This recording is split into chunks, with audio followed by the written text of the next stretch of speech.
So the first thing I would say is helpful when you're trying to go screen free or reduce your screen time is to plan it out. I would not have gotten through those first early days if I didn't go into them having a specific plan and rules for myself. So the easy way to start, I would say, is with an hour.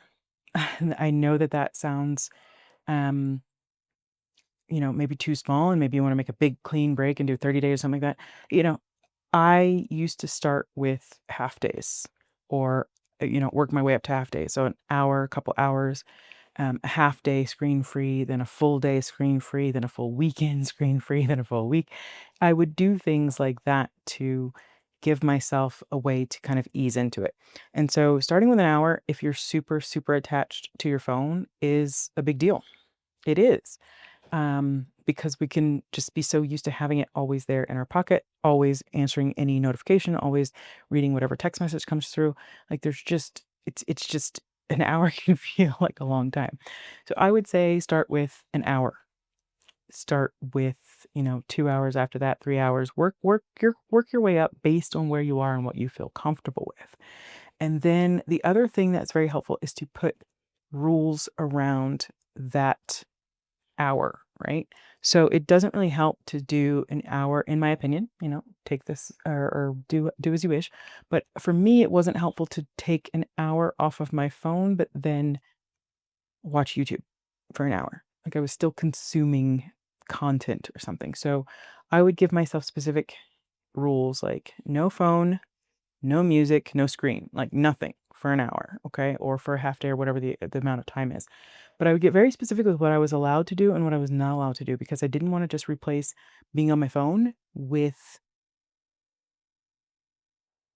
like ignoring life in some other way. For me, I love to read. So it'd be easy to, okay, not allowed to be on my phone, but I'm just going to read a book for 3 hours.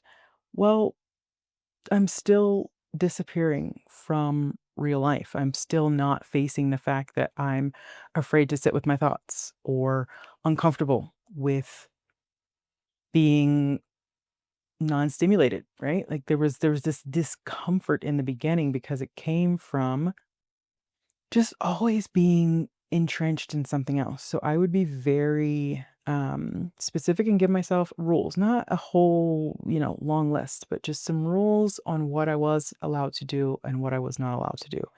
And over time, that helped me to adjust my screen free days and screen free time based on what I was feeling. If I needed a true detox from other stuff, from running away from my own mind, from avoiding things, then I would clear everything out and make it so I pretty much wasn't allowed to do much at all. And examples of this would be in like Montenegro. I lived in Montenegro a couple of years ago and I had this beautiful apartment with this amazing view. And sometimes my rule was that I was just, go to the balcony and sit and look at the view. And yes, deal with everything going on in your head, but you're just going to be.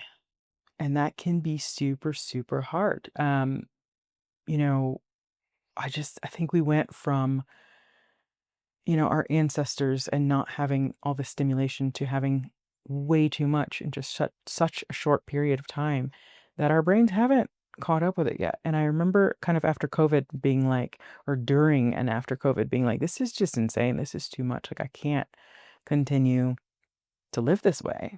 I have to back off a little bit and return to some sense of normalcy up here, some sense of I can have thoughts and deal with the thoughts and get along with the thoughts and sometimes not get along with the thoughts, but deal with them instead of running away. Because when I run away to my phone and just scroll, like they're still there. They're just festering. And then they're even worse because of all the stuff that I have taken in.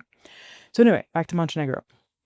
I would have some days where I would have no screens and some days where I would have just my phone. And the difference would be so some days I might be like, okay, no phone, not allowed to have any phone for the whole day, but I can still read my Kindle, which is a form of screen. Or I can still um, watch TV, watch rugby. Rugby's on, or I'll watch some of that or whatever. Or I would have days where I would say, okay, no screens except for music. And then I would only be allowed to go to my phone to change an album or whatever. That was it. So giving myself structure really, really helped. Because in those moments where it's like, okay, it's 9 o'clock in the morning and it feels like a whole day has passed. What am I going to do the rest of my day? It would keep me from breaking down. I'd go back to my paper. I would usually just write a list on paper of what am I allowed to do? What am I not allowed to do? Okay. And it can be great. You have so much time. My house was never cleaner. I would find myself going for walks. Like, there's so much time in the day when we're not attached to our screens. As we all know, right? If we go and look at our screen time, it's appalling in some ways. I remember a week where I do not know how I did this, but I had 40 hours of screen time. And I'm like, that's a full time job. So in addition to working, how am I doing 40 hours screen time?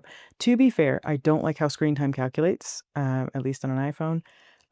It calculates things that are useful in a way. Like I might have had a 2-hour conversation on the phone with a friend.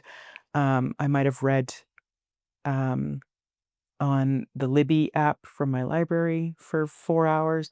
I wish you could, adjust it. Maybe you can. I'm too lazy to figure it out. Um, but yeah, it's just there's so much time when you take away the screen time. So I would say planning is extremely helpful. Decide when you're going to do it.